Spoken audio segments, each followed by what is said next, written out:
تحسین گوتم بدھ کی تعلیمات۔ ایک ناز اور ادا دکھانے والی رقاصہ کا توبہ کرنا۔ یہ نظم 12ویں ہے، علامہ اقبال کی کتاب جاوید نامہ سے لی گئی ہے، اور اس کا جو ہیڈنگ ہے ایک رقاصہ جلوہ فروش کا توبہ کرنا۔ یہ نظم علامہ اقبال کی کتاب جاوید نامہ سے لی گئی ہے، اور ایک ناز ادا دکھانے والی رقاصہ کا توبہ کرنا۔ گوتم بدھ، مہاتما گوتم بدھ، بدھ مذہب کے معنی۔ اس مذہب کے پیرو آج بھی چین، جاپان، نیپال، بھارت وغیرہ میں بکثرت موجود ہیں۔ ولادت 3 یا 4 صدی قبل از مسیح ہوئی، 80 برس کی عمر میں وفات پائی۔ ان کی تعلیمات ان 8 اصولوں پہ ہے: صحیح عقیدے کی پابندی، آنکھ کا اخلاص، گفتار کا اخلاص، علم الاخلاص، معاش کی پاکیزگی، محنت کی پاکیزگی، یاد کی پاکیزگی، مراقبے کی پاکیزگی۔ ان کی تعلیم میں خدا کا کوئی ذکر نہیں ملتا۔ علامہ اقبال نے ان کے مسلک اور مذہب سے قطع نظر کرتے ہوئے ان کے اخلاق کا ایک مرقع پیش کیا ہے۔ ان اشعار میں گوتم بدھ کی باتیں ہیں۔ وہ یہ کہتے ہیں کہ پرانی شراب اور جوان معشوق کوئی چیز نہیں ہوتی، اور ہر وہ شے جسے تو مضبوط اور ہمیشہ رہنے والا سمجھتا ہے وہ فنا ہو جاتی ہے۔ طوائف کوئی چیز نہیں، چونکہ یہ سب سوز و جذبے سے خالی ہیں، اس لیے دانش اور فلسفے سے کچھ حاصل نہیں۔ اگر انسان نہ ہوتا تو یہ جہاں بھی نہ ہوتا۔ رخسار اور گالوں کا حسن کتنا ہی دلکش کیوں نہ ہو، ایک پل ہے اور دوسرے پل میں نہیں۔ اب میں ایک ایک کر کے ان کو ایکسپلین کرتا ہوں۔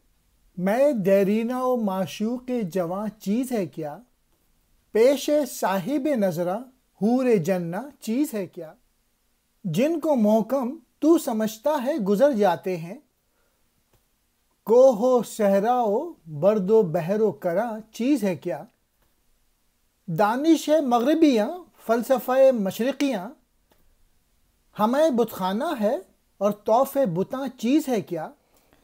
پرانی شراب اور جوان معشوق کی کوئی اہمیت نہیں ہے، اور اہل نظر کے نزدیک جنت کی حور بھی کوئی چیز نہیں ہے۔ ہر وہ شے جسے تو مضبوط اور ہمیشہ رہنے والی سمجھتا ہے وہ گزر جانے والی ہے، وہ فنا ہونے والی ہے۔ یہ پہاڑ اور صحرا اور خشکی اور سمندر اور ساحل سب کی کوئی اہمیت نہیں ہے، ہر شے فانی ہے۔ اہل مغرب، یورپ کی دانش اور اہل مشرق کا فلسفہ، یہ سب بت کدے میں اور بتوں کے طواف سے کچھ حاصل نہیں ہے۔ میں دیرینہ کہتے ہیں پرانی شراب کو، جنہ کہتے ہیں جنت، کراں کہتے ہیں کنارے کو۔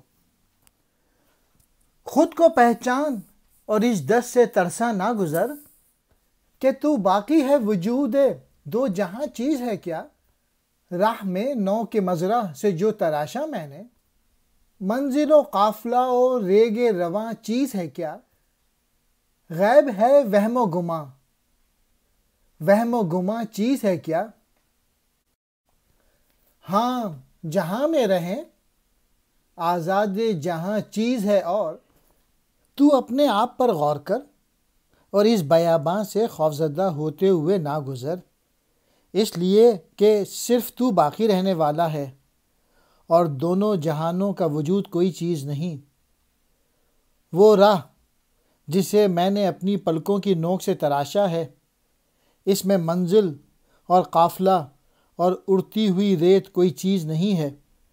تو غیب سے گزر جا، اس لیے کہ یہ سب وہم و گماں ہے، اور وہم و گماں کوئی چیز نہیں ہے۔ جہاں میں بستے ہوئے اس سے آزاد رہنا، ترک دنیا کرنا ضرور قابل قدر شے ہے۔ گویا رہبانیت کی اہمیت ہے۔ ہیچ وہ خلد ہے جو بخش دے یزداں تجھ کو، گر ملے کام کے بدلے میں جنہ چیز ہے، اور ڈھونڈ مت راحت جاں چیز ہے کیا؟ غم یاراں میں ہوں گر اشک رواں چیز ہے اور چشم مغمور و نگاہ غلط انداز و سرود خوب ہیں خوب تر ان سے بھی یہاں چیز ہے اور حسن رخسار ابھی ہے ابھی نابود ہوا حسن کردار و خیالات خوشاں چیز ہے اور وہ بہشت جو خدا نے تجھے عطا کی ہے وہ سب ہیچ ہے۔ ہاں اگر وہ جنت تیرے عملوں کے باعث جزا کی صورت میں تجھے ملے ہے تو وہ ضرور کوئی چیز ہے، اس کی اہمیت و وقت ہے۔ کیا تجھے آرام جان کی خواہش ہے؟ یاد رکھ کہ آرام جان کوئی چیز نہیں، ہاں اپنے ساتھیوں کے غم میں شریک ہو کر آنسو بہانا ایک قابل قدر بات ہے۔ نشیلی آنکھ اور غلط انداز اور گانا بجانا سب اچھی باتیں ہیں، لیکن ان سے بھی اچھی کوئی چیز ہے۔ رخسار کا حسن کتنا ہی دلکش کیوں نہ ہو، وہ ایک لمحے ہے اور دوسرے لمحے نہیں، البتہ کردار عمل اور خیالات کا حسن ضرور اہمیت رکھتا ہے۔ فرصت کشمکش نہ ہو اس دل بے قرار کو، ایک دو شکن دے اور بھی گیسوئے تابدار کو، برق تجلی سے جو تو نے میرے سینے کو دیا، پایا ہے محروماں نے تلخی انتظار کو، ذوق حضور نے رکھی دہر میں بتگری کی رسم، عشق فریب دیتا ہے جانے امیدوار کو، پھر میں سکون قلب سے نغمہ تازہ گا سکوں، دے وہی مرغزار پھر طائر مرغزار کو، طبع بلندی دی مجھے بند بھی پاؤں سے کھلیں، بخش دوں بوریا پہ میں خلط شہر یار کو، سنگ جو تیشے سے کٹا کیا ہے مقام گفتگو، عشق تو دوش پر اٹھا لیتا ہے کوثار کو۔ گوتم بدھ کی باتیں سن کر اب رقاصہ کہتی ہے، تو اس بے قرار دل کو کشمکش کا موقع یا اجازت نہ دے، تو اپنے پیچیدہ گیسوؤں میں ایک دو بل اور ڈال کر یہ بے قراری دور کرنے کا باعث بنیں گے۔ تیری وجہ سے، تیری توجہ سے میرے سینے میں وہ برق تجلی ہے کہ میں نے چاند اور سورج کو بھی انتظار کی تلخی سے دوچار کر دیا۔ مطلب یہ کہ تیری تجلی کے باعث میرے سینہ میں پیدا ہونے والی روشنی کو چاند اور سورج بھی دیکھنے کے لیے بے قرار ہے۔ محبوب کو اپنے حضور دیکھنے کے ذوق نے دنیا میں بتگری کی رسم کی بنیاد رکھی۔ امیدوار جان کو عشق فریب دیتا ہے، گویا پردہ غیب میں موجود محبوب کو اپنے سامنے دیکھنے کی خواہش مند جان کو اس چکر میں ڈال رکھتا ہے، اس لیے کہ ایسے محبوب کو دیکھنا ممکن نہیں۔ اس خاطر کہ میں دلی اطمینان سے کوئی نیا نغمہ چھیڑوں، تو پھر سے سبزہ زار کے پرندوں کو سبزہ زار کی طرف بھیج، یعنی جس عالم ارواح روح کی دنیا سے میری آمد ہوئی ہے تو مجھے وہاں لے جا، پھر دیکھنا کہ مادی دنیا کے بندھن سے آزاد ہونے کے بعد میرے نغمے میں کیسی تاثیر و دلکشی ہے۔ تو نے مجھے اگر بلند طبع سے نوازا ہے تو پھر میرے پاؤں سے زنجیر کھول دے تاکہ میں تیرے عطا کیے ہوئے بوریا لباس کے عوض باشات ہی خلط دے دوں۔